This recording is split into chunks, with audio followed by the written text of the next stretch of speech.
Bonjour à tous, ceci est le compte-rendu de ma 55e journée de bonheur en direction de Saint-Jacques-de-Compostelle. Hier nous étions le samedi 29 juillet et je suis parti de Roquefort pour me rendre jusqu'au Mont de Marsan pour un total d'un peu plus de 30 km. Alors hier était une journée magnifiquement ordinaire, une journée magnifiquement ordinaire avec des plans et je dirais même des plans qui se sont réalisés. Et oui, de temps en temps le chemin est d'accord avec nos plans et ça se réalise, ça se concrétise. Donc je me suis réveillé tôt au matin vers 5h30 dans mon sac de couchage derrière un petit bosquet dans un parc à Roquefort. J'étais très chanceux puisque ce parc avait plusieurs petites tables de pique-nique qui étaient au bord d'une rivière, un endroit assez magnifique pour commencer la journée et prendre le petit déjeuner. Comme j'étais debout tôt, j'avais aucune raison de me dépêcher. Je ne voyais pas du tout l'intérêt de partir à 6h du matin. Surtout que je ne comptais pas spécialement faire des très longues distances, enfin une très longue distance hier. Donc j'ai pris mon temps, je me suis installé à la table de pique-nique, j'ai préparé Jack, je me suis fait un petit café maison avec mon réchaud, j'ai pris mes céréales, j'ai mangé un petit bout et la journée commençait fort bien. En déjeunant, j'ai jeté un œil au topo guide pour avoir un peu une idée des prochaines villes et villages que j'allais croiser sur mon chemin. Et j'ai vu qu'à 30 km, il y avait la ville de Mont-de-Marsan, dans laquelle il y avait absolument toutes les facilités, j'irais même plus que ça, puisqu'il y avait également un de ces grands magasins de sport français à l'enseigne bleue, et que j'avais très envie d'y passer, puisque j'avais besoin de 2-3 fournitures. Pour donner une idée, j'ai des chaussettes qui ont fait maintenant plus de 1400 km, que j'ai raccommodées plusieurs fois. Elles commençaient à avoir du mal, c'était pas du luxe de se racheter des chaussettes. J'avais besoin de bâtons de marche. Ça faisait plusieurs fois que j'avais réparé mes bâtons, donc les bâtons de marche qui sont attachés à Jack. Je les avais cassés une fois chacun, et j'avais peur qu'ils ne tiennent pas jusqu'au bout. Donc comme ils avaient tenu déjà plus de la moitié du trajet, je me suis dit qu'en rachetant des nouveaux bâtons, je devrais être bon pour la suite. Et puis je voulais aussi racheter une bonbonne de gaz, puisque j'ai un réchaud avec moi qui fonctionne au gaz. Et ces derniers temps, j'avais deux petites bonbonnes de gaz, puisque je les avais eues à Limoges, et une des deux était terminée. Donc je voulais me racheter une bonbonne de gaz histoire d'être tranquille. D'autant que sur ma to-do list de choses que je voudrais absolument faire sur le chemin de Compostelle, hein, j'ai déjà fait pas mal de choses, dormir à la Belle Étoile, dormir sur le chemin. Et une des choses que certains qui me connaissent personnellement savent que je veux absolument faire, c'est dans les Pyrénées. Et quand je parle des Pyrénées, je parle principalement entre Saint-Jean-Pied-de-Port et Roncevaux. Je voudrais m'arrêter dans la montagne et me faire un café. Et ce café, j'y tiens beaucoup, de déguster un petit café soluble, fait soi-même au milieu des Pyrénées, en se disant que j'ai fait tout le trajet à pied depuis ma maison pour me rendre là et boire mon café. C'est quelque chose auquel je tiens beaucoup, je l'ai partagé en discutant avec certains d'entre vous. Et voilà, il ne serait pas question de ne pas avoir de gaz quand j'arriverai là-bas. Et c'est pour bientôt.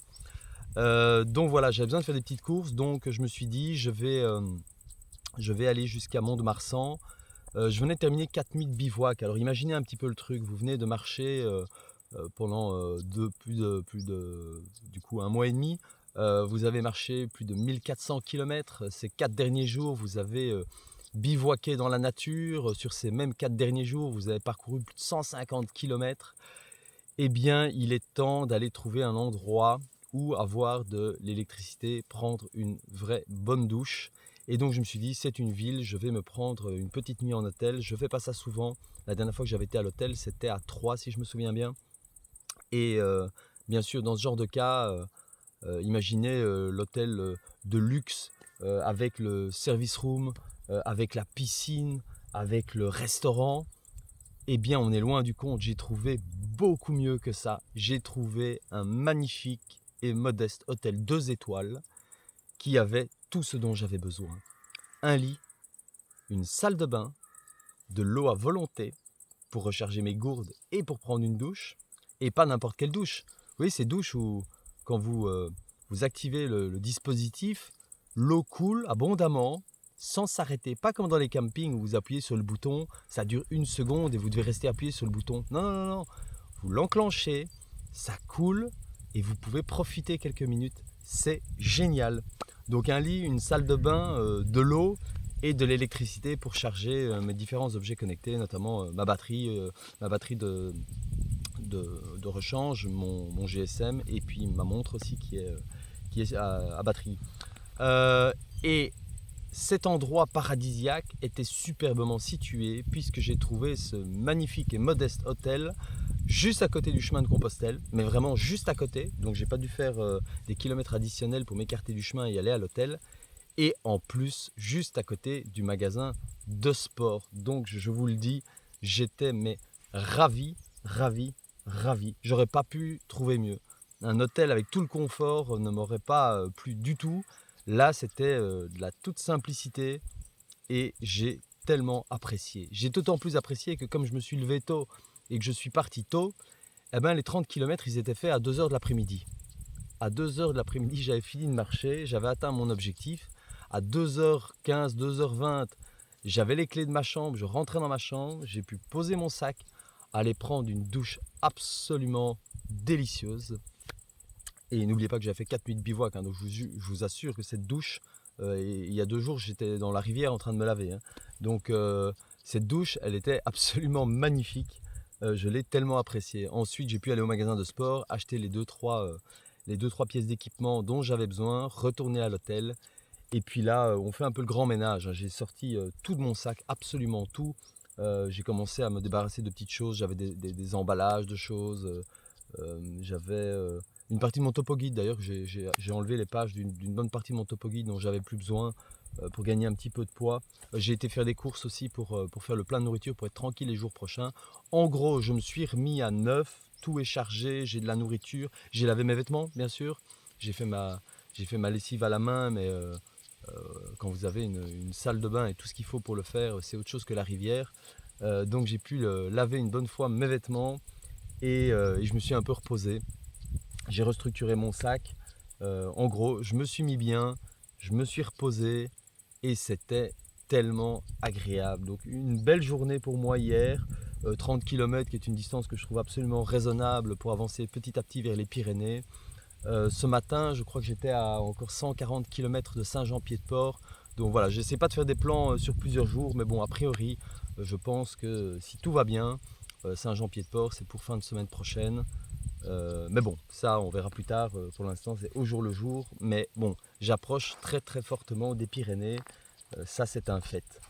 Voilà, je crois que j'ai raconté tout ce que je voulais vous dire, tout va toujours très bien, physiquement je vais bien, le moral est magnifique, il fait un peu plus gris là pour l'instant, mais j'apprécie, il fait bon, il y a de l'air, et surtout j'ai traversé quand même pas mal de villes ces derniers jours, et je dois dire que j'ai de plus en plus de mal quand je rentre dans les villes.